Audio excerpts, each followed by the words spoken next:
of the generation ahead. So today we are going to talk about anger, but ultimately we'll talk about that the greatest or the most fundamental aspect of removing all these dirts like anger, lust, greed, and so forth is actually love of heart. If our heart is filled with love, if it is filled with compassion for others, then it's very easy to eradicate whatever little negative emotions we have in our heart. Otherwise, it's very difficult. Very difficult. So, this was an orphanage from Mongolia. So, Mongolia वो देश है जहाँ से Mongol आए. Genghis Khan, ये Genghis Khan का नाम आप लोगों ने सुना होगा. अपने समय में he almost conquered the whole world. He wanted to come to India, but he changed his thought. But then Changez Khan के बहुत सारे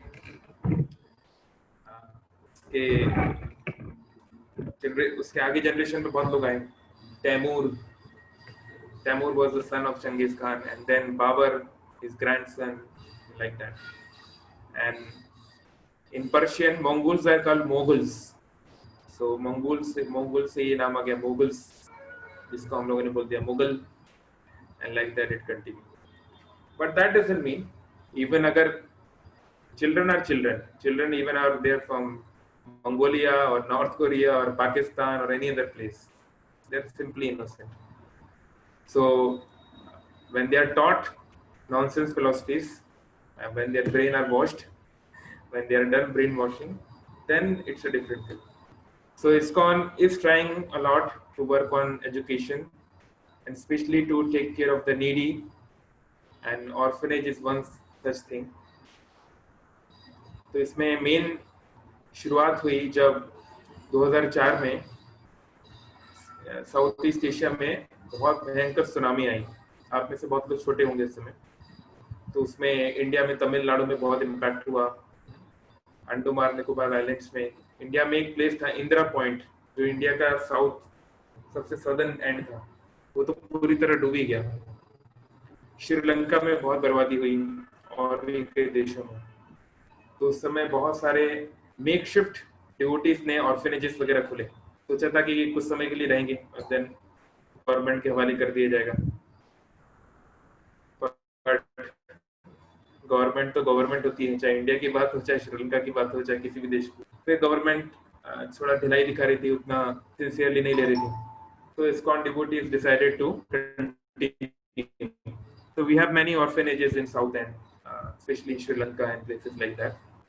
And in Odisha also now we have a Gurukul, and in tribal care also many things are going on in the tribal regions of Odisha. So धीरे धीरे इसको main stream में लाने का भी प्रयास रहेगा. आप सभी लोग सहयोग करें तो जरूर ये किया जा सकता है. क्योंकि हमने देखा है जो लोग बचपन से भक्ति से जुड़ जाते हैं, ये मंगोलिया के बच्चे हैं, तो हर 3 महीने में यहाँ पे कीर्तन होता है. End of course we don't only give them spiritual things, we help them in their education. Like why Christianity is so popular, why there are 2 billion Christians in the world? Because Christians are generous people. Christians are missionary people. They are willing to extend themselves in order to increase their faith. जब इतने सारे cents हुए Christianity में, जो लोग extend किए अपने आप को, एक कॉन्टिनेंट से दूसरे कॉन्टिनेंट पे जाके किए. Somehow we Hindus lost the spirit. 1000 साल की गुलामी में हम लोगों ने वो स्पिरिट खो दी है. तो इस कारण से हम लोग केवल बस मेरा घर साफ सुथरा रहे, हमारे घर में सब ठीक चले, बस उससे ऊपर हम लोग सोचते नहीं. और इस कारण से Hindus are losing the ground very very quickly, extremely quickly. So anyway, if we want the revival of Bhagavad Gita, if we want the revival of principles of Bhagavad Dharma, of Vedic Dharma, of Sanatan Dharma, तो किसी को तो आगे आना पड़ेगा. हम सबको थोड़ा थोड़ा आगे आना होगा. और प्राणे अर्थे धिया वाचा, अपने जो लोग जीवन दे सकते हैं वो जीवन दें, जो धन दे सकते हैं वो धन दें, जो बुद्धि दे सकते हैं वो बुद्धि दें, जो शब्द दे सकते हैं शब्द दें. लेकिन इस मूवमेंट में कंट्रीब्यूट करें ताकि ये तेजी से आगे बढ़ सके. Okay, so today we'll talk about danger one letter short of anger. हाँ, हम लोग हिंदी में ही बात करेंगे मुख्य रूप से. चिंता ना करें। तो डेंजर, डेंजर की स्पेलिंग है DANGER, और एंगर, एक और अंग्रेजी भाषा की खासियत ये है कि यहाँ पे प्रोनाउंसिएशन का कोई रूल नहीं है। डेंजर और एंगर स्पेलिंग ऑलमोस्ट सेम है, बट प्रोनाउंसिएशन बहुत अलग है। एनीवे, सो ये एक इतना महत्वपूर्ण क्वालिटी है या इमोशन है डेंजर, कि इस पे लोग बड़े बड़े सेमिनार्स देते हैं, बहुत सारी बुक्स लिखी जाती हैं, लेकिन फिर भी ये काबू में नहीं आता। तो हम एक उदाहरण से इसको चर्चा करेंगे। Just let me share the screen.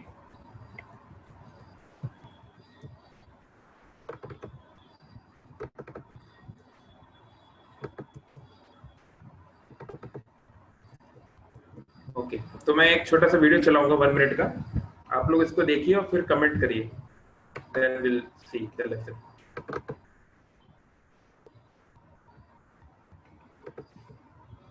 Now Materazzi did what? This is going to give us a bit more of a clue. He said something. He certainly said something. Now what happens? He's saying some more. Well, the pictures tell the story.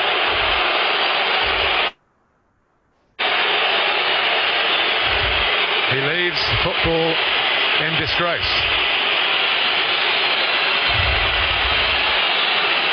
And he leaves his team in big trouble.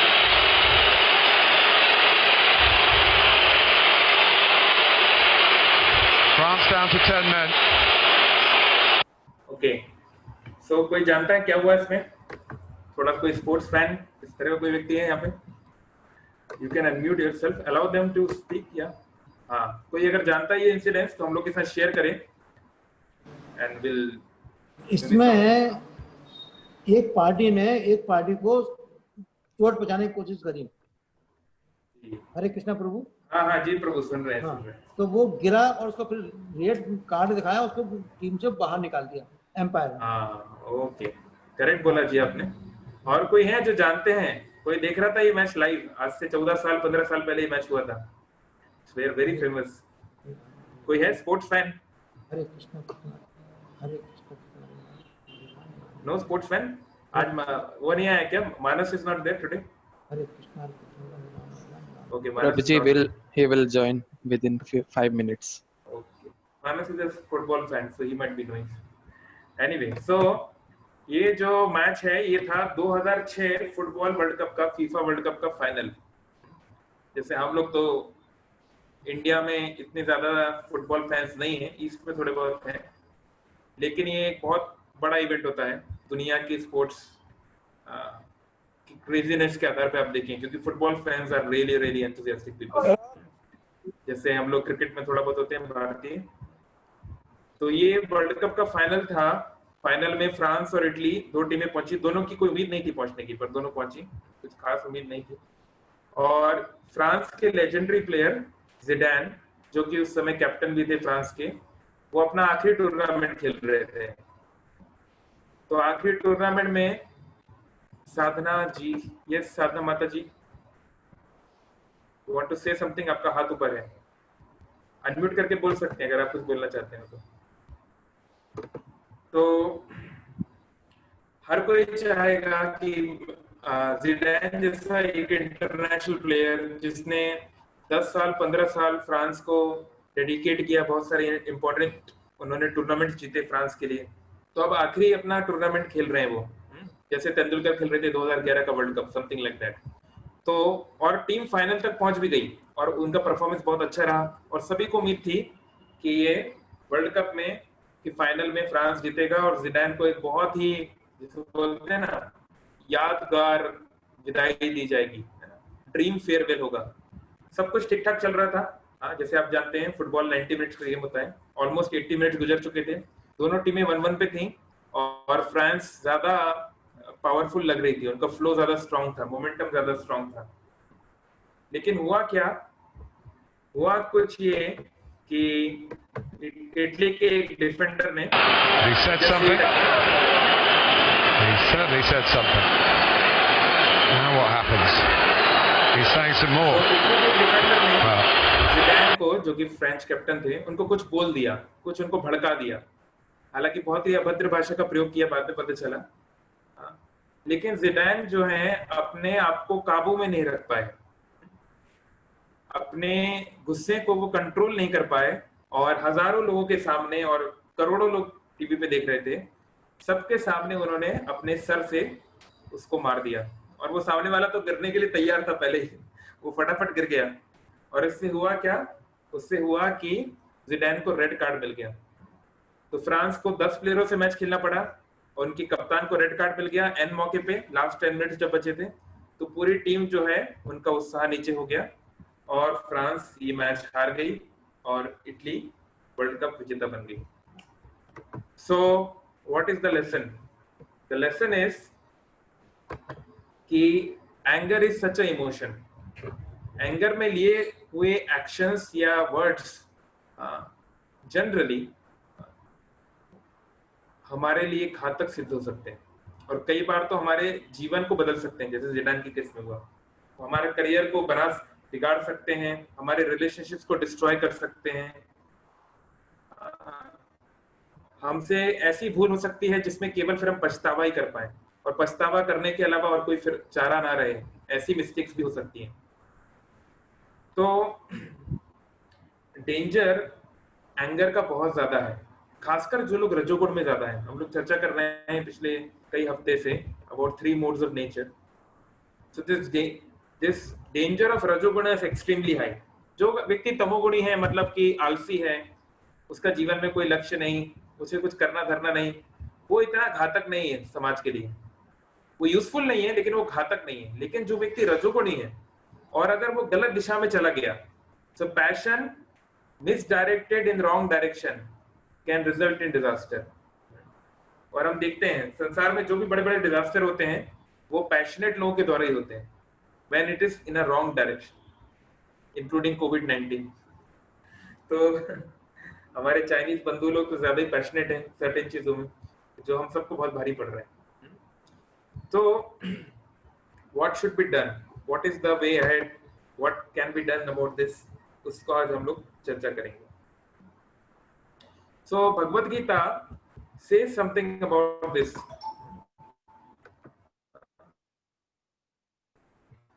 Let me share the screen।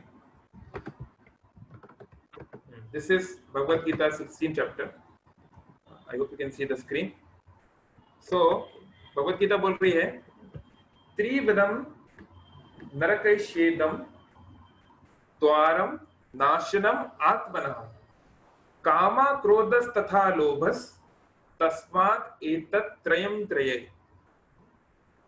तो द्वारम नाशनम आत्मना, आत्मा के नाश के, आत्मा को नरक ले जाने के, उसको हेलिश एग्जिस्टेंस पे ले जाने के 3 द्वार हैं, 3 रास्ते हैं।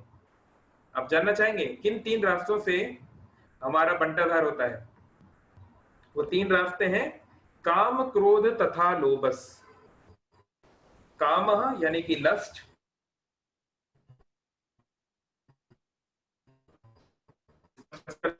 क्रोध तथा, जिसे कभी हम और चर्चा करेंगे। तो there are 3 gates leading to the hell, to this hell: lust, anger and greed। Every sane man should give these up, for they lead to the degradation of the soul। तो ये बहुत ही महत्वपूर्ण सिद्धांत है कि अगर हम अपने आप को बचाना चाहते हैं, अपनी आत्मा को या स्वयं को बचाना चाहते हैं, तो इन 3 चीजों से हमें बड़ा खतरा है, मैक्सिमम डेंजर है।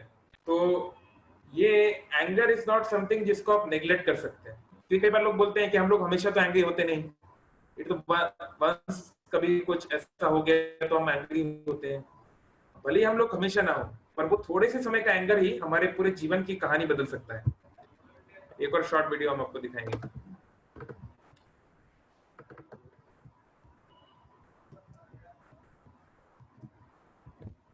आपकी स्क्रीन पर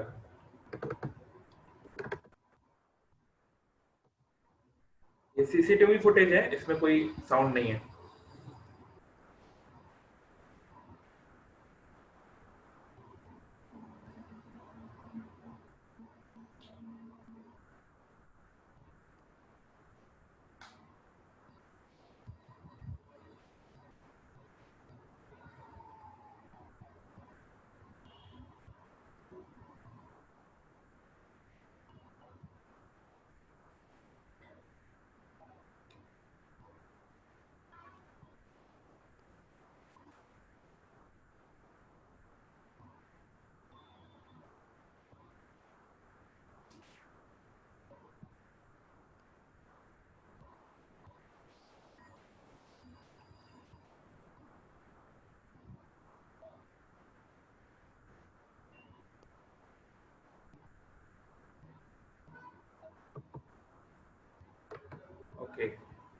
I hope you could understand the message. कोई बताना चाहेगा क्या हुआ उसमें? कोई समझ पाए? जी प्रभु जी। बताइए। जैसे कि वो शायद जल्दी में था, इसलिए गेट मतलब उसका बेटी को जल्दी गेट खोलने के लिए बोल रहे थे, पर वो लेट से खुले, इसलिए गुस्से से जल्दी से गेट तोड़ दिए, फिर नतीजा कुछ अलग ही हो गया। फॉर्चुनेटली उसकी बेटी को कुछ खास हुआ नहीं, बच गई वो। अदरवाइज इस प्रकार का वीडियो दिखाना भी अपने आप में बड़ा मुश्किल काम है, मैं तो नहीं कर पाता। लेकिन अल्टीमेटली वो बच्ची बच गई, इसलिए हम लोग दिखा रहे हैं। लेकिन हो सकता था कि वो नहीं भी बचती। तो ये बहुत साधारण सी घटना है कि हम लोग लेट हो रहे हैं, या ऑफिस में फ्रस्ट्रेट होकर आए हैं, या बॉस ने डांट दिया, या कुछ हो गया, स्टॉक मार्केट में आज हमारा लॉस हो गया, कुछ 10 चीजें हो सकती हैं। लेकिन अगर हम अपने इमोशंस को कंट्रोल नहीं कर पाते, अगर हम अपने एंगर को कंट्रोल नहीं कर पाते, तो आज जैसे इस व्यक्ति के साथ हो रहा है, हो सकता था कि अपने अपने ही हाथों से अपनी बेटी की मृत्यु का कारण बन जाता। और अगर ऐसा हो जाता तो जीवन भर ये क्या अपने आप को क्षमा कर पाता? नहीं। फिर वो कितनी भी फिलॉसफी सुन ले, कितना भी गीता पढ़ ले, कुछ भी कर ले, उसके लिए बहुत मुश्किल हो जाता अपने आप को माफ कर पाना। हालांकि गलती कुछ सेकंड्स की है, कुछ ही सेकंड्स की गलती, बट वो जीवन भर पूरे जीवन को बदल सकती है। तो ये है एंगर की शक्ति। इसलिए इट्स अ वेरी 7 प्रकार के ट्रांजिएंट या संचय इमोशंस होते हैं, बदलने वाले। उसमें एंगर एक डोमिनेंट इमोशन है, क्योंकि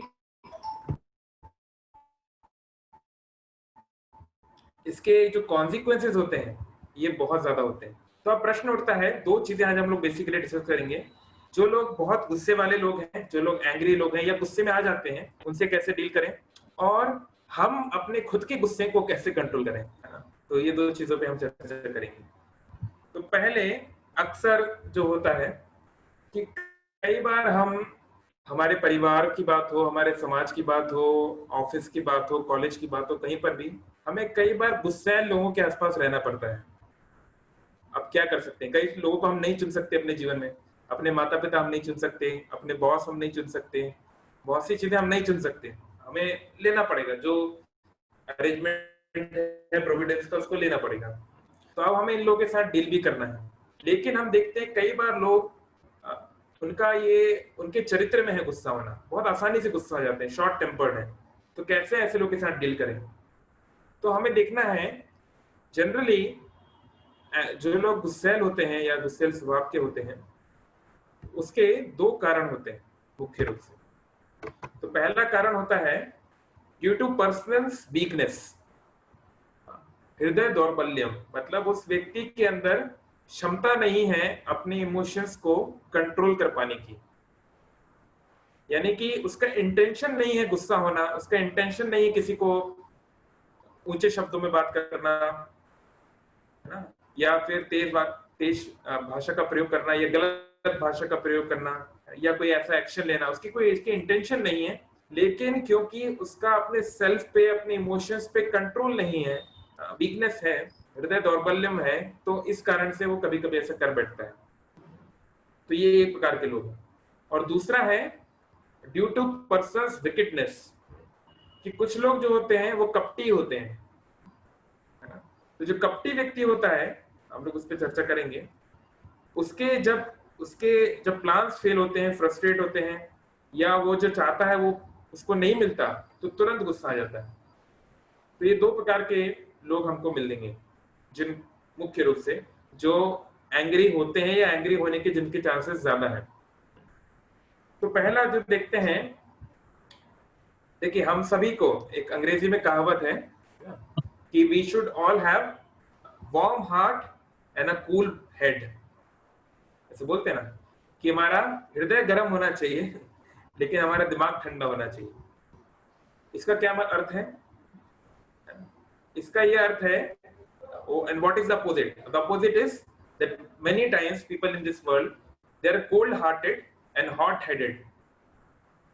मतलब हमारा जो इमोशंस हैं, हमारे जो भावनाएं हैं, वो अच्छी मात्रा में होनी चाहिए। हम दूसरे के दुख को, दूसरे के सिचुएशन को हमारे समझने की हमारी एबिलिटी होनी चाहिए। और हम जो डिसीजंस लेते हैं वो ठंडे दिमाग से, यानी कि वो टेम्पर्ड होकर या शॉर्ट स्टिमुलस पे नहीं लेना चाहिए, सोच समझ के ठंडे दिमाग से लेना चाहिए। पर होता अक्सर उल्टा है। हम लोग कई बार, है ना, कोल्ड हार्टेड हो जाते हैं, यानी कि जब दूसरे के इमोशंस को समझने की बात आती है तब हमारा हृदय काम नहीं करता, एकदम धीरे हो जाता है। लेकिन हम लोग डिसीजंस बहुत फटाफट ले लेते हैं, और कई बार वाइटल डिसीजंस। तो हम लोग को ये समझना पड़ेगा कि देखिए, हर कोई व्यक्ति एंग्री हो सकता है, क्योंकि कई बार एंगर जो होता है it can have a valid reason. ऐसा नहीं है कि हमेशा, जैसे कि इस केस में हुआ था कि ये भाई साहब गेट नहीं खोल रहे थे तो गुस्सा हो गए बहुत ज्यादा, या कभी कोई पत्नी ने नमक कम डाल दिया तो कई पति लोग गुस्सा हो जाते हैं, या हमारे बेटे ने बात नहीं मानी तो हम बहुत गुस्सा हो जाते हैं। कई बार ऐसा हो जाता है। लेकिन कई बार एंगर होने के पीछे वैलिड रीजन भी होता है। कोई फॉर एग्जांपल, अगर आप एक ऑफिस में एक मैनेजर हैं और आपके अंदर कोई व्यक्ति है जो अपनी फुलिशनेस के कारण या अपने नेग्लिजेंस के कारण, है ना, बहुत फंडामेंटल मिस्टेक कर रहा है, बार बार कर रहा है, और उससे कंपनी को या प्रोजेक्ट को बड़ा नुकसान हो रहा है, तो नेचुरली गुस्सा तो आएगा ही। और ऑफ कोर्स हम लोग दूसरे एग्जांपल पे जाएंगे, जब हम विकेटनेस पे जाएंगे, तो कुछ लोग जो होते हैं वो कपटी हैं, वो विकेट हैं, वो इविल हैं। कोई टेररिस्ट है जो कुछ अटैक कर रहा है, या मान लो कोई व्यक्ति है वो मर्डरर है या रेपिस्ट है, तो नेचुरली फिर तो गुस्सा, इसमें कुछ भी गलत नहीं है। लेकिन ये इमोशन को हमें चैनलाइज करना आना चाहिए। ये बटन दबाना बहुत आसान है, डिस्ट्रॉय बटन दबाना बहुत आसान है, पर कंस्ट्रक्ट करना बड़ा मुश्किल हो जाता है। इसलिए डिस्ट्रॉय बटन दबाने से पहले कई बार सोचने की आवश्यकता है कि पक्का ये डिस्ट्रॉय कर दूं, उसके बाद ही दबाना चाहिए। तो इसका हम कुछ उदाहरण देखेंगे। लेकिन सामान्य तौर पे हम लोग ऐसे एक्सट्रीम एग्जांपल्स में नहीं जाते। सामान्य तौर पे घर परिवार में या ऑफिस में या कहीं पर भी सोसाइटी, बड़े बड़े मैटर्स नहीं होते। तो पहले तो हमें समझना पड़ेगा कि हर व्यक्ति जो गलती करता है वो विकेट नहीं, वो जानबूझ के नहीं कर रहा, वो कपटी नहीं है। उससे भी गलतियां हो जाती हैं, हम सबसे गलतियां हो जाती हैं। आज उनसे हो रही है, कल हमसे भी हो सकती है। तो थोड़ा सा ब्रॉड माइंडेड बनना चाहिए, थोड़ा सा हमारे मन को बड़ा करना चाहिए, हृदय को बड़ा करना चाहिए। हमारे स्कॉल में शिवराम महाराज बहुत अच्छी बात बोलते हैं कि Krishna is the most broad minded person. Krishna सबसे ब्रॉड माइंडेड है, इसलिए सभी उनको पसंद करते हैं। अगर आप देखें कि जिस प्रकार से उनके अलग अलग डिवोटीज हैं, सपोज हनुमान किस प्रकार से भक्ति करते हैं, या गोपीज किस प्रकार से भक्ति करते हैं, या ध्रुव ने किस प्रकार की भक्ति की, सब लोग बहुत अलग अलग टाइप के डिवोटीज हैं, बट कृष्णा अकोमोडेट्स एवरीवन। सभी के लिए, कृष्ण के लिए संसार में कोई ना कोई जगह है। तो ऐसे ही हम लोग हमेशा हर व्यक्ति से एक्सट्रीम एक्सपेक्टेशंस या आइडियलिस्टिक एक्सपेक्टेशंस नहीं कर सकते। हमको थोड़ा तैयार रहना पड़ेगा कि लोग गलती करेंगे, लोग बेवकूफियां करेंगे, लोग थोड़ा थोड़ा, उनके अंदर थोड़ा थोड़ा शैतानी भी होगी, थोड़ा थोड़ा इविलनेस भी होगा। तो उसके लिए हमको थोड़ा सा फॉरगिविंग होना चाहिए। एंगर को ओवरकम करने के लिए थोड़ा फॉरगिविंग नेचर होना जरूरी है। अगर हम बिल्कुल भी खुद एडजस्ट करने को तैयार नहीं है, अगर हम बिल्कुल जो है पत्थर पे लकीर की तरह हैं, तो बड़ा मुश्किल हो जाएगा। क्योंकि हमारा समाज ऐसा है कि वो एंगर को बढ़ावा देता है। ये सुनने में बड़ा अजीब लग सकता है, लेकिन ये रियलिटी है। एक छोटा सा वीडियो हम लोग देखेंगे कि कैसे समाज में आज के जमाने में खासकर ये एंग्री होना बहुत ही इजी है, ये किसी के साथ भी हो सकता है। तो हम लोग ये वीडियो देखेंगे।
we saw were facts and figures from various researches and institutes. तो ये रियलिटी है। रियलिटी ये है कि हम सभी लोग, खासकर जो युवा हैं, बच्चे हैं, टीनेजर्स हैं, हम लोग इतना सारा वायलेंस देखते हैं, इतना सारा रेज देखते हैं, इतना सारा एंगर देखते हैं अपने आसपास कि नेचुरली हम उसको नेचुरल मानते हैं कि ये कोई बहुत खास बात नहीं है। It's completely fine. अगर थोड़ा जोर से बोल दिया, थोड़ा किसी को चाटा वाटा मार दिया, it's not something very big. क्योंकि हम जो चीजें देख रहे हैं वहां तो लोग बंदूकें चला रहे हैं। खासकर आप देखेंगे पिछले कुछ सालों से अमेरिका में एक बड़ा प्रॉब्लम क्या है कि बच्चे स्कूलों में आ जाते हैं गन्स उठा के, और फिर अपने ही क्लासमेट्स पे गोलियां चलाने लगते हैं। कितने ही, कम से कम 500 बच्चे तो मारे जा चुके हैं पिछले 5 साल में। इतनी बार मैं सुन चुका हूँ। कोई सिरफिरा आया, उसने 20 बच्चे मार दिए, किसी ने 30 मार दिए, किसी ने ये कर दिया, खासकर सदर्न स्टेट्स में। इंडिया में फॉर्चुनेटली इतना आसान नहीं है गन लाना। You can't just by guns like that, so it's little bit control. तो कहने का मतलब है कि समाज इस चीज को एनकरेज करता है, भले ही कॉन्शियसली नहीं बट सब कॉन्शियस। हम सब मूवीज देखते हैं, इस प्रकार के गेम्स खेलते हैं और इस चीज को काफी नॉर्मल मानते हैं, कूल मानते हैं। लेकिन हम ये नहीं समझते हैं कि दिल तो बच्चा है, मन तो बच्चा है, वो तो वही सीख जाएगा, वो धीरे धीरे उसको उसके हैबिचुअल हो जाएगा। और फिर उसको ये समझाना, उसको ये फाइन एटिकेट सिखाना कि क्या चीज है जिससे किसी का मन दुख सकता है, कोई शब्दों का प्रयोग जो है जो किसी के लिए उसके जीने मरने की बात हो सकती है। कई बार हम लोग कुछ कठोर बात के बोल जाते हैं तो सामने वाले व्यक्ति इतना दुखी हो जाता है कि सुसाइड ही कर ले, ऐसा कई बार हो जाता है, या रिश्ते प्रभावित हो जाते हैं। तो इतनी फाइन बातें बताना बड़ा कठिन है ऐसे माहौल में जब ग्रॉस बातों को भी निगलेक्ट किया जाता है। तो इसका ये मतलब, और ये सब बातें अगर आप उठाओ मीडिया हाउसेस के सामने तो लोग बोलते हैं ये तो this is the reality of life. तो that's true, violence is reality of life and anger is reality of life. But अगर हम किसी चीज पे ज्यादा फोकस करते हैं तो डेफिनेटली वो चीज बिना हमारे कॉन्शियस एफर्ट दिए हुए वो रजिस्टर और ज्यादा होती जाएगी हमारे माइंड में। इसलिए आप देखते हैं कि कौन सी मूवीज ज्यादा हिट होती हैं जिसमें ज्यादा एक्शन हो, जिसमें ज्यादा मार काट दिखाई गई हो।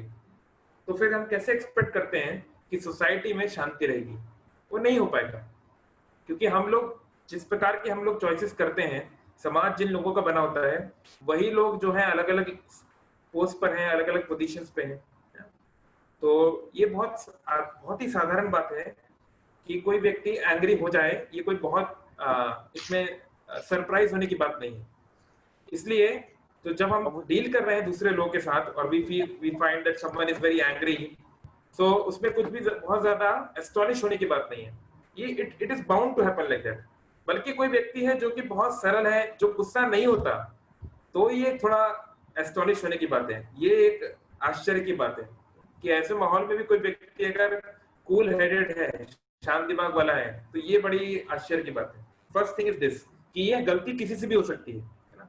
ऐसा नहीं है कि केवल हमारे पिताजी ने हमको ऐसा बोल दिया या हमारे हस्बैंड ने ऐसा बोल दिया या किसी ने, ये कोई भी कर सकता है क्योंकि माहौल इस प्रकार का है। तो इसलिए first we are dealing with people who are showing signs of anger. We need not take judgment very quickly. अगर ये बार बार होता है then we can come to some conclusion, otherwise we can find out a solution. लेकिन फिर कुछ लोग ऐसे होते हैं जो लोग कॉन्शियसली विकेड हैं, जो लोग कॉन्शियसली इविल हैं। सपोज कोई टेररिस्ट आकर अगर आपकी बिल्डिंग के ऊपर कब्जा कर ले, तब आपको एंगर दिखाना चाहिए। Even nectar of instruction Upadeshamrita example देता है कि कैसे हनुमान जी ने इतना एंगर दिखाया कि रावण की पूरी शहर को, लंका को बर्बाद कर दिया। अर्जुन ने इतना एंगर दिखाया कि कौरवों की पूरी सेना को बर्बाद कर दिया। तो एंगर का अपना राइट यूटिलाइजेशन भी है अगर वो इस प्रकार के लोगों के खिलाफ यूज किया जाए। इसलिए जो क्षत्रिय हैं, जो लोग प्रोटेक्ट करते हैं सोसाइटी को, उनके लिए गुस्सा होना लाजमी है, उनके लिए अलाउड है, but then they have to use it in the right way. अगर सेना का जवान बॉर्डर पे 100 लोगों को गोली मारता है, 100 दुश्मन को गिराता है तो हो सकता है उसको परमवीर चक्र मिल जाए। लेकिन वही सेना का जवान अगर ऑफ ड्यूटी है, अगर घर पे आया छुट्टी मनाने, और यहाँ अगर उसने एक आदमी को भी मार दिया तो उसको सजा हो सकती है। तो इसलिए एंगर की ये एक बड़ी समस्या है कि हो सकता है आप अथॉरिटी हैं, आपको एंग्री होना अलाउड भी है। जैसे माता पिता बच्चे पे एंग्री हो सकते हैं, गुरु शिष्य पे एंग्री हो सकता है, बड़ा भाई बड़ी बहन छोटे बहन भाई पे हो सकते हैं, बट उसकी डिग्री और उसका टाइम प्लेस और सर्कमस्टेंस वो बहुत ही मैच्योरली डिसाइड करना पड़ेगा। ऐसा नहीं कि छोटी गलती पर एकदम आग बबूला हो गए। तो ये जो फाइन एटिकेट्स हैं ये हर कोई नहीं सीख सकता। तो अगर हम ट्रेंड नहीं है, अगर हमको लगता है कि हम ये डिसीजंस नहीं ले पाते, तो better not to be angry. अगर एंगर आ रहा है तो उसको हम कैसे डील करते हैं वो हम समझ सकते हैं। और अगर ऐसे व्यक्ति हैं जिनके हमें आसपास रहना पड़ता है जो इस प्रकार के शॉर्ट टेम्पर्ड हैं, तो बेटर है कि हम उनसे दूरी बनाए रखें। दूर से ही प्रणाम, दूर से ही नमस्कार, ये करना अच्छा है। और एक और बात ये है कि जब हम इस प्रकार के लोगों से मिलते हैं या इस प्रकार के सिचुएशंस में हम लोग जाते हैं, तो हमको इस बात को भी समझना पड़ेगा कि हमें जो व्यक्ति शॉर्ट टेम्पर्ड है या ज्यादा एंग्री हो जाता है उसको एनकरेज करने की आवश्यकता है। होता क्या है समाज में, हम जनरली हम बोलते हैं अरे ये तो गुस्से वाला है, अरे ये तो शॉर्ट टेम्पर्ड है, ये तो हॉट हेडेड है। तो अगर आप उसे बार बार इस तरह बोलते रहेंगे तो वो तो ये मान के चलेगा वो व्यक्ति कि मैं तो शॉर्ट टेम्पर्ड हूं, मैं ठीक नहीं हो सकता। तो वो और ज्यादा अपने इस नेचर को वो कल्टीवेट ही करेगा, उसको वो चेंज नहीं कर पाएगा। इसलिए बहुत महत्वपूर्ण है separating the person from their problematic behaviour. New Testament में, बाइबल में एक बहुत अच्छी बात बोली जीसस क्राइस्ट ने। उन्होंने बोला है hate the sin not the sinner, कि हमें पाप से घृणा करनी चाहिए, पापी से नहीं। क्योंकि आज जो व्यक्ति शॉर्ट टेम्पर्ड है, गुस्से वाला है, ये है वो है, जैसे हम बहुत सारी पिक्चर्स बना लेते हैं, स्टीरियोटाइप कर लेते हैं, वो कल को बहुत अच्छा व्यक्ति बन सकता है। केवल एक ट्रांसफॉर्मेशन की आवश्यकता है। अगर वो भी भक्ति में आ जाए, अगर वो भी कुछ स्पिरिचुअल प्रैक्टिसेस करने लगे, तो वो भी आसानी से चेंज हो सकता है, कोई बहुत बड़ी बात नहीं है। तो इसलिए पहले तो हमें उनको लेबल करना बंद करना होगा अगर हम सच में किसी को हेल्प करना चाहते हैं तो। और उसके बाद दूसरी चीज है कि जो चीज उस एंगर को ट्रिगर करती है, यानी जिसके कारण वो व्यक्ति छिड़ जाता है, परेशान हो जाता है, या उसके एंगर की शुरुआत होती है, उस ट्रिगर करने वाली सिचुएशन को जितना अवॉइड किया जा सके उतना अच्छा है। जैसे मान लीजिए आप एक सड़क पे जा रहे हैं, है ना, आप पहली बार जा रहे हैं किसी गली में, और वहां पर एक स्पीड ब्रेकर था, और स्पीड ब्रेकर पे कोई कलर नहीं किया गया था, तो आप देख नहीं पाए, तो आपकी जो गाड़ी है उछल गई। तो अभी आप इस एक्सपीरियंस को याद रखेंगे नहीं, आप इस चीज को ध्यान रखेंगे। तो नेक्स्ट टाइम आप जब आप आएंगे तो आपके मन में कॉन्शियसली या सबकॉन्शियसली आप ध्यान रखेंगे कि भैया यहाँ पर एक स्पीड ब्रेकर है। अंग्रेजी में बोलते हैं ना, वंस बिटन ट्वाइस शाय। दूध का जो जला होता है वो छाछ को भी फूक फूक के पीता है। जिसने गरम गरम दूध पी लिया बाय मिस्टेक, नहीं जान के दूध कितना गरम होता है, जबान को जला देता है, वो अगली बार छाछ को भी पिएगा। छाछ तो एकदम ठंडी होती है, बटर मिल्क, वो तो गर्म नहीं होती, पर उसमें भी वो डर डर के पिएगा, है ना, हल्का हल्का पिएगा। तो इसलिए हमको ये भी देखना है कि कोई व्यक्ति है वो पर्टिकुलर सिचुएशन में अगर वो ज्यादा एंग्री हो जाता है तो उसको थोड़ा कभी अकेले छोड़ देना भी ठीक है ना। हर जगह जाके समझाने का प्रयास करना, प्रीचिंग करने का प्रयास करना भी ठीक नहीं है। इंतजार करिए, सही समय का इंतजार करिए। और एक और बात है, खासकर जो लोग स्पिरिचुअलिस्ट हैं, जो लोग डिवोटी हैं, उनको ये सीखना है कि हर व्यक्ति जो गुस्से में जो कुछ बोल रहा है उसको इतना सीरियसली नहीं लेना चाहिए। जैसे कोई शराबी होता है, वो शराब के नशे में बहुत कुछ बोल जाता है, तो कोई भी इंटेलिजेंट व्यक्ति है उस शराबी की बात को सीरियसली नहीं लेता।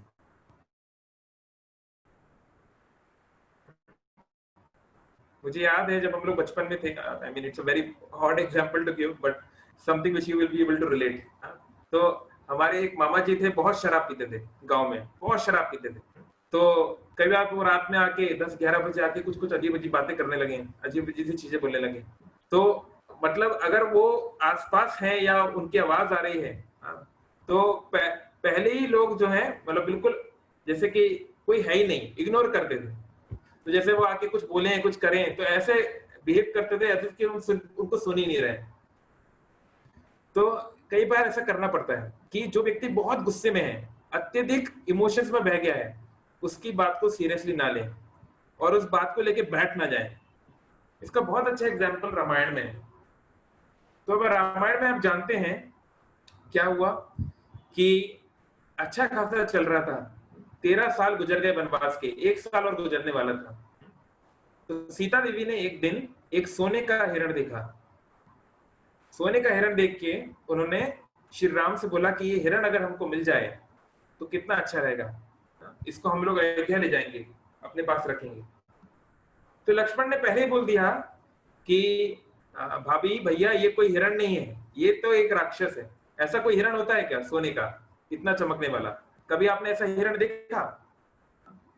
लेकिन सीता देवी की इच्छा थी कि नहीं नहीं नहीं, वो बहुत अच्छा लग रहा है, मुझे लगता है कि कोई हिरण ही है। तो लक्ष्मण ने समझाने का प्रयास किया कि ये नहीं, लेकिन चलो नहीं मानी, कोई बात नहीं। तो श्री राम गए उसके पीछे, दौड़ने लगे। आप लोग स्टोरी जानते हैं, मैं उसको नहीं बताऊंगा डिटेल में। हाँ, और बहुत आगे वो जो मारीच जो था, जो असुर था, वो जो हिरण के रूप में आया हुआ था, वो बहुत अंदर ले गया भगवान राम को। फिर भगवान राम ने देखा कि इसको मैं पकड़ नहीं पाऊंगा, बहुत तेजी से भाग रहा है, तो फिर तीर चला दिया। पहले प्रयास था जिंदा पकड़ने का, पर नहीं पकड़ पाया तो तीर चला दिया। तीर लगने पर ये असुर ने राम की आवाज में जोर जोर से चिल्लाया, सीता लक्ष्मण सीता। तो सीता देवी को ये लगा कि उनके पति राम खतरे में है, शायद कोई असुर ने उनको पकड़ लिया है, मार दिया है, क्या कर दिया पता नहीं, और वो मदद के लिए बुला रहे हैं। तो बहुत नेचुरल है, किसी भी पत्नी को ऐसा लगेगा, इसमें कुछ भी गलत नहीं है। लेकिन लक्ष्मण ने समझाने का प्रयास किया कि देखिए सीता देवी, आपके सामने ही श्री राम ने 14,000 असुरों को मारा था। जब सुपर्णखा की जब नाक कटी थी तो सुपर्णखा अपने भाई खरदूषण के पास गई और खरदूषण 14,000 की सेना को लेकर आए और भगवान श्री राम ने अकेले 14,000 असुरों को 1 घंटे के अंदर मार गिराया। तो लक्ष्मण बोल रहे हैं कि आपने खुद अपनी शक्ति से देखा है, अपनी आंखों से देखा है कि श्री राम अकेले हजारों हजारों राक्षसों को देख सकते हैं, उनका टेक केयर कर सकते हैं, उनसे भिड़ सकते हैं। तो अगर मान लो ये असुर है भी, तो मैंने आपको पहले ही समझाया था कि ये असुर है, तो आप चिंता ना करें, ये राम की आवाज में चिल्ला रहा है ताकि मैं आपको छोड़ के चले जाऊं और आप मुसीबत में पड़ जाएं। तो बहुत अच्छे से ज्ञान की बातें समझाई लक्ष्मण ने, पर सीता देवी नहीं मानी। पहले बोली नहीं नहीं, मुझे लगता है कि ये राम ही है ना। तो बहुत बार वो रिक्वेस्ट करने लगी लक्ष्मण से, लेकिन लक्ष्मण नहीं जा रहे थे, क्योंकि राम बोल के गए थे कि लक्ष्मण कुछ भी हो तुम्हें यही रहना है, सीता के साथ में रहना, उनको छोड़ के नहीं आना। फिर सीता देवी एकदम गुस्से में आ गई। तो देखिए, गुस्से के पीछे उनका इंटेंशन खराब नहीं था, ऐसा नहीं था कि उनको कोई लक्ष्मण से कोई दुश्मनी है, लेकिन सिचुएशन वैसी बन गई, उनकी समझ के अनुसार सिचुएशन बड़ी घातक थी, है ना, बड़ी इमरजेंसी सिचुएशन थी। तो सीता को इतना गुस्सा आया कि उनकी इंटेलिजेंस एकदम ढक गई। हम लोग ये श्लोक देखेंगे अभी गीता में, ये ऐसा क्यों होता है कि उन्होंने बोला कि लक्ष्मण, आज मैं समझी कि तुम इस वन में क्यों आए हो। बोले क्यों आए? कि तुम हमेशा से ये मौका ढूंढ रहे थे कब श्री राम रास्ते से हट जाएं और कब तुम मुझे एंजॉय कर सको। तो तुम्हारी इच्छा थी मुझे एंजॉय करने की, मुझे प्राप्त करने की, और उसके लिए तुम ये सब 13 साल से नाटक कर रहे हो। तो सोचिए कितनी ज्यादा तीखी बात सीता ने बोल दी है। और भी वाल्मीकि रामायण आप पढ़ेंगे तो बहुत ही कठोर बातें बोली है, बहुत कठोर, बोलना भी बहुत मुश्किल है, इतनी ज्यादा कठोर बातें। और ऐसे लक्ष्मण को जब सीता देवी को ढूंढ रहे थे, आगे चल के बाद में ढूंढेंगे सीता देवी को, तो सुग्रीव के पास में जाकर श्री राम जो है सीता देवी के कुछ आभूषण लक्ष्मण को दिखाएंगे कि लक्ष्मण, मुझे लगता है ये आभूषण सीता के हैं, तुम एक बार वेरीफाई करो, एक बार करो। तो लक्ष्मण एक बहुत फेमस श्लोक वहां पे बोलते हैं, नाम जानी केयूरे। केयूर होता है मतलब हाथ में पहनने वाला, जो स्त्री हाथ में पहनती है वो आभूषण। तो बोल रहे हैं मैं इस केयूर को नहीं पहचानता। ना हम जानी कुंडले, कुंडल मतलब जो कान में पहना जाता है जो आभूषण, तो ये मैं कान में पहनने वाले कुंडल को भी नहीं जानता। नूपुरे तो भी जाना मी, लेकिन नुपुर को, ये जो पैर में पहनने वाला जो एंकल बेल होता है नुपुर, उसको मैं जरूर जानता हूँ। तो ये तो बड़ी अजीब बात है कि तुम बोल रहे हो कि मैं इस केयूर को नहीं पहचानता, इस कुंडल को नहीं पहचानता। हाँ, अगर तुम नहीं पहचानते तो तुम नुपुर को कैसे पहचानते हो? बड़ी अजीब सी बात है। तो बोलते हैं नित्यम पादाभिवंदनात्, क्योंकि मैं नित्य रेगुलरली डेली सीता देवी के चरणों को देख के उनके अभिवंदन करता था, उनकी वंदना करता था। तो ये है लक्ष्मण का चरित्र कि लक्ष्मण ने कभी सीता देवी का चेहरा देखा ही नहीं। वो लोग 13 साल साथ में थे, कभी लक्ष्मण ने देखा ही नहीं कि सीता देवी दिखने में कैसी है। इस प्रकार का ऊंचा चरित्र, ऊंचा मॉरलिटी थी। लेकिन ऐसे लक्ष्मण के ऊपर इतने ज्यादा इतने खराब चरित्र के आरोप लगाए जा रहे हैं उसकी भाभी के द्वारा। लेकिन देखिए लक्ष्मण ने आगे चल के आप जानते क्या हुआ। हाँ, फिर किसी तरह सीता को पकड़ भगा के ले गया रावण, है ना, बहुत कुछ हुआ। तो बाद में जब लक्ष्मण की मुलाकात हुई सीता से, तो लक्ष्मण ने ये नहीं बोला कि देखो सीता, तुमने गुस्से में मुझे क्या क्या बोला था, देखो तुम्हारे साथ अच्छा हुआ, तो भगवान ने तुम्हारे साथ मेरा बदला तुमसे ले लिया। ऐसा ऐसा कभी नहीं बोला लक्ष्मण ने। लक्ष्मण ने कभी ये नहीं बोला अरे तुम मुझसे क्षमा मांगो, तुमने मेरे प्रति जो अपराध किया था इसलिए तुम्हारे साथ इतना हुआ, इतना बुरा हुआ। नहीं, बल्कि हमेशा लक्ष्मण सीता देवी को जब पहली बार देखे तो उनके आंखों में आंसू आ गए। तो ये एक डिवोटी की पहचान है कि कई बार हमारे प्रिय लोग हैं या ऐसे लोग हैं जो हमारा बुरा नहीं चाहते, लेकिन सिचुएशंस कभी कभी ऐसी हो जाती हैं, मिसअंडरस्टैंडिंग्स ऐसी हो जाती हैं, या सामने वाला ऐसे दुख में गुजर रहा होता है हाँ कि वो बहुत कुछ बोल जाता है। कई बार हम सभी लोग इतने फ्रस्ट्रेटेड होते हैं लाइफ से या इतने डिसअपॉइंटेड होते हैं कि हमें कोई जरिया चाहिए, कोई व्यक्ति चाहिए जिसमें हम सारा गुस्सा निकाल दें। तो कई बार अनफॉर्चुनेटली हम वो व्यक्ति होते हैं जिसपे कोई व्यक्ति अपना गुस्सा निकाल रहा है। तो ऐसे समय पे हमको, अगर हम उसके सच्चे हितैषी हैं, अगर हम सच में उनको अपना प्रिय मानते हैं, तो ये रोल भी हमको कभी कभी अपनाना होगा। एक लॉन्ग लास्टिंग रिलेशनशिप में ये टॉलरेंस बहुत ही महत्वपूर्ण है। नहीं तो बिना टॉलरेंस के कोई रिलेशनशिप लॉन्ग लास्टिंग नहीं हो सकता, है ना? जो लक्ष्मण ने करके दिखाया। लक्ष्मण एक क्षत्रिय है, वो गुस्से में रहने वाले व्यक्ति हैं, लेकिन इतना कुछ सह गए, इतना कुछ सह गए। क्यों? क्योंकि उनके लिए सीता का प्रेम उनके जीवन में ज्यादा महत्वपूर्ण था, उनकी भाभी का प्रेम उनके लिए ज्यादा महत्वपूर्ण है, श्री राम का प्रेम उनके लिए ज्यादा महत्वपूर्ण है। इसलिए वो जहर से भी जो या बाढ़ से भी जो तीखे वचन थे उसको सह गए। तो इसलिए जब कोई व्यक्ति हमारे से इस प्रकार का दुर्व्यवहार करे, तो जैसे हमने पहले डिस्कशन किया, कुछ चीजें हम लोग याद रख सकते हैं। पहला, ऐसी चीज को ट्रिगर ना करें, ऐसी सिचुएशन के साथ डील ना करें जिससे उस व्यक्ति के गुस्सा होने के चांसेस ज्यादा हैं, यानी जानबूझ के ना भड़काएं। और दूसरा, identify the person separately from his behaviour. हमें समझना है कि हमेशा व्यक्ति ऐसा नहीं होता, कुछ सिचुएशन के कारण ऐसा हो गया है और उसकी कुछ हृदय की दुर्बलता है, कुछ वीकनेस है। तो let us try to help him to the extent we can. अगर हम लोग उसको हेल्प करने के लायक हैं, अगर हम लोग, वो गुस्से में कुछ बोल देगा, कुछ कर देगा और हम लोग उसको सहने को तैयार हैं, तो let us help him, otherwise let's stay away, है ना? लेकिन उसको बुरा नहीं मानना चाहिए। और भगवत गीता बताती है कि हमें पर्सनली क्यों नहीं गुस्सा होना चाहिए। प्रश्न ये उठ सकता है कि चलो ठीक है, दूसरे लोग हम पे गुस्सा हो तो हमें क्या करना चाहिए, वो आपने बताया। लेकिन कई बार ऐसा होता है कि हमें पर्सनली बहुत गुस्सा आता है, तो उसके लिए हम लोग क्या कर सकते हैं। तो ये बहुत अच्छा श्लोक है 2nd चैप्टर में गीता का। तो ये बोलता है, ध्यायतो विषयान पुंसा संगस्तेषु उपजायते, संगा संजायते कामा, कामात् क्रोध अभिजायते। तो बोल रहे हैं ध्यायतो विषयान पुंसा। जब कोई व्यक्ति विषय का ध्यान करता है, ध्यान करना यानी उसके ऊपर मेडिटेट करता है, कंटेम्पलेट करता है, बार बार उस विषय वस्तु के बारे में सोचता है ना। विषय मतलब सेंस ऑब्जेक्ट, हमारी इंद्रियों के सेंस ऑब्जेक्ट्स। जैसे आई है, आई का ऑब्जेक्ट है फॉर्म, आंखें कुछ देखना चाहती हैं, कान कुछ सुनना चाहता है, त्वचा कुछ छूना चाहती है ना, जिह्वा कुछ टेस्ट करना चाहती है, लाइक दैट।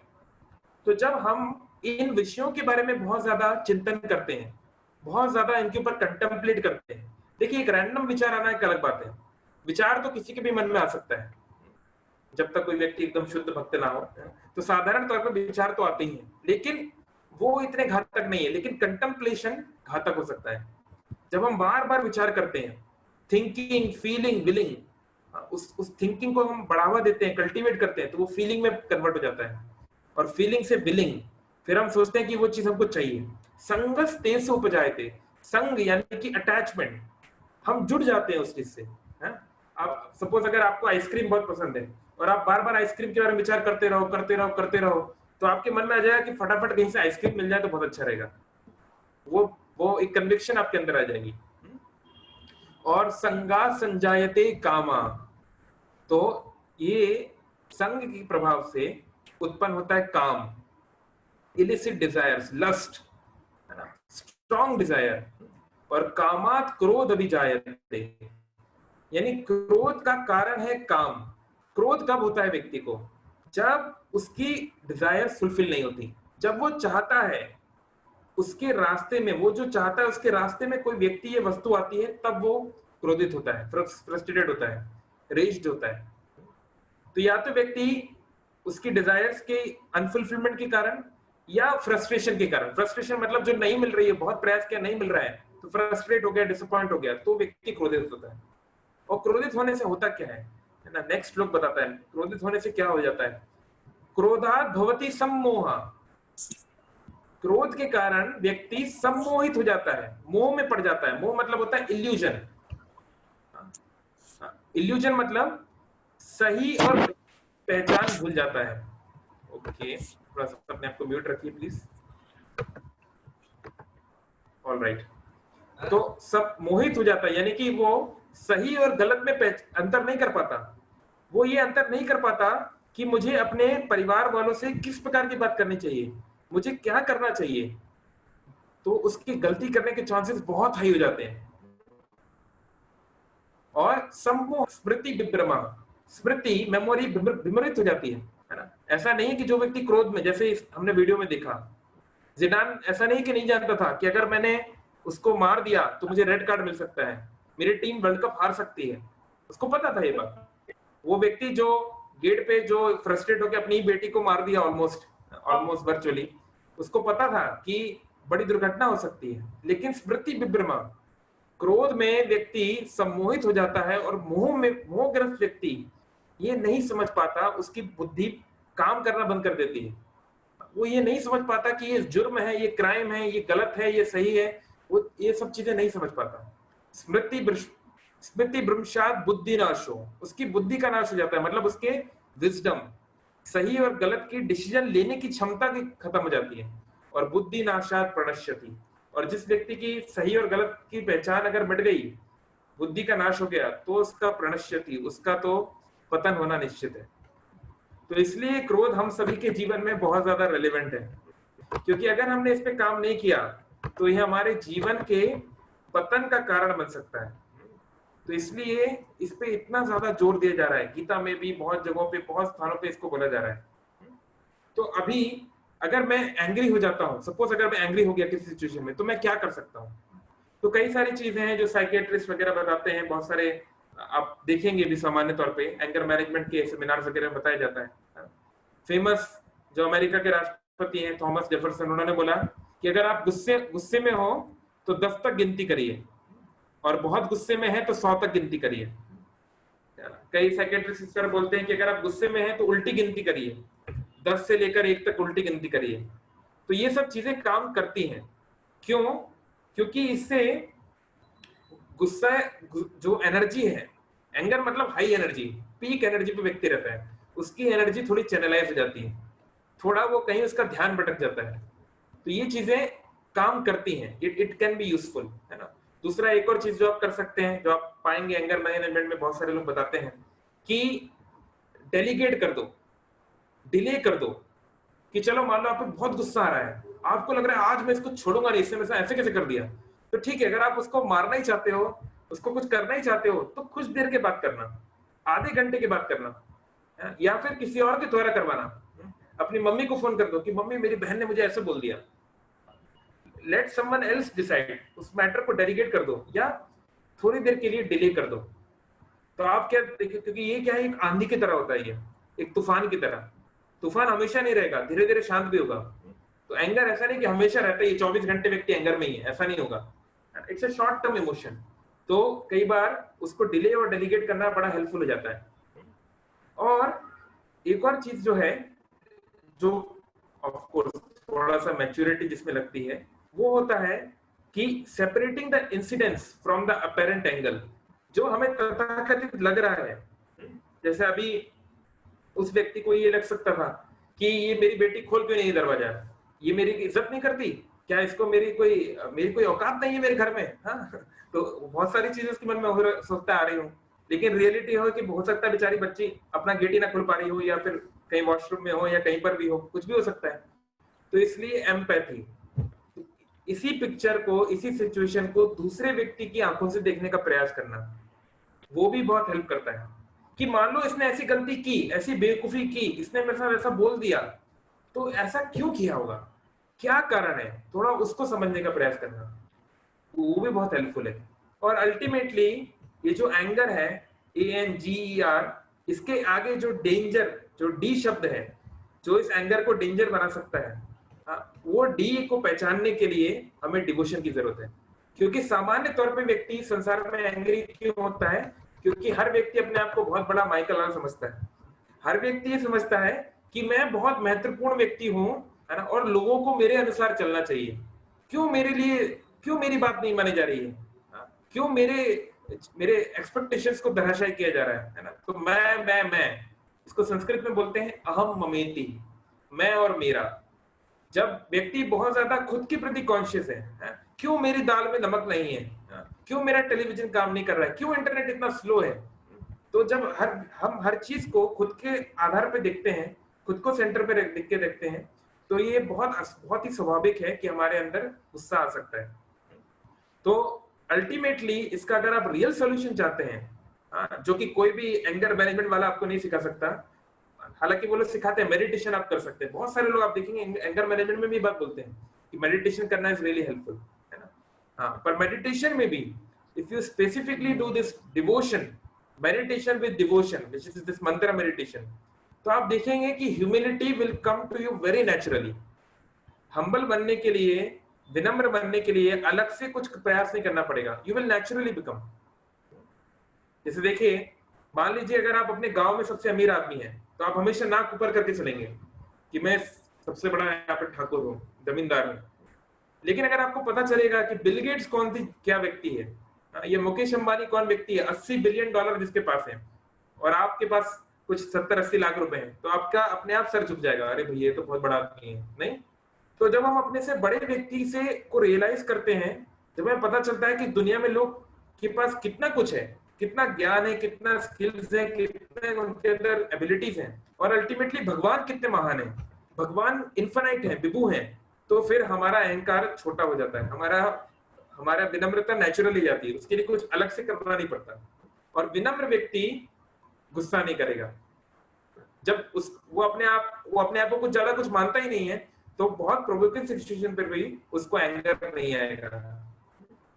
तो ये सब मुख्य बातें हैं कि अगर हमें एंगर को ओवरकम करना है, कुछ चीजें हम लोग कर सकते हैं, एक्सटर्नल टेक्निक्स कर सकते हैं, बट अल्टीमेटली अगर हम हृदय से इसका सोल्यूशन चाहते हैं कि कोई व्यक्ति कितनी भी प्रोवोकिंग सिचुएशन में क्यों ना डाल दे, but we will not become angry, और we will become angry only when it is required. कभी कभी इट इज रिक्वायर्ड। सपोज अगर आप एक आर्मी ऑफिसर हैं और दुश्मन देश का व्यक्ति आपकी बॉर्डर में घुस रहा है, और आप बोल रहे हैं कोई बात नहीं है घुसने दो, तो ऐसा नहीं चलेगा, आपको वहां पे गुस्सा होना पड़ेगा, है ना। अगर आप एक पुलिस वाले हैं और कोई व्यक्ति कोई मर्डर कर रहा है, कोई रेप कर रहा है, और आप बोले हाँ करने दो, तो वो नहीं चलेगा, वहां आपको गुस्सा दिखाना चाहिए। तो ऐसे ही गुस्से का एक पॉजिटिव यूटिलाइजेशन है, बट जनरली इसका नेगेटिव यूज ही होता है, क्योंकि ये क्वालिटी ऐसी है ना, हेवी क्वालिटी है। तो इसलिए अगर हम लोग चाहते हैं इस पे वर्कआउट करना, तो इन सब कुछ चीजों को जो हमने चर्चा किया, इसको हम लोग अपना सकते हैं, अपने जीवन में कर सकते हैं, है ना। क्योंकि एंगर फिजिकली भी हमारे हेल्थ के लिए बहुत खराब है। बहुत सारी मेरी वीडियो भी है, पर मैं दिखा नहीं रहा, समय चला गया, है ना। जो लोग शॉर्ट टेम्पर्ड होते हैं, है ना, ब्लड प्रेशर वाले लोग होते हैं ना, इनका हार्ट प्रॉब्लम्स बहुत होती हैं।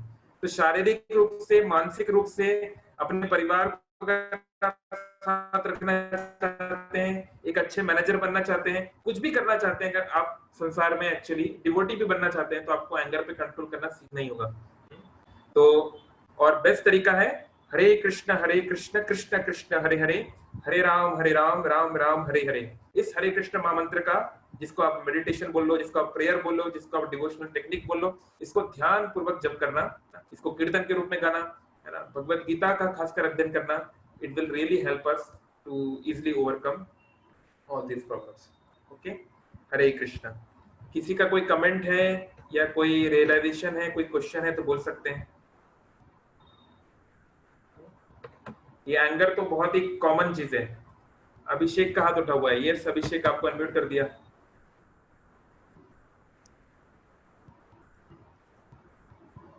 कुछ बोलना चाहते हैं अभिषेक? हरे कृष्ण। यस हरे कृष्ण। हाँ जी प्रभु जी, जैसे कि हम लोग ऑफन होते एंगर हो जाते हैं क्योंकि कोई कुछ। जी प्रभु जी, प्रभु जी आवाज आ रही है? जी हाँ, आ रही है। हाँ, तो फिर प्रभु जी ऑफन हमारे साथ क्या होता है कि कोई कुछ गाली कर दिया या कुछ इंसल्ट कर दिया या फिर कोई कुछ क्या बुरा वगैरह बोल रहा है, स्लैंग्स यूज कर रहा है, तो फिर हम बाहर से तो प्रभु जी हम लोग बहुत मतलब एंगर छुपा देते हैं, पर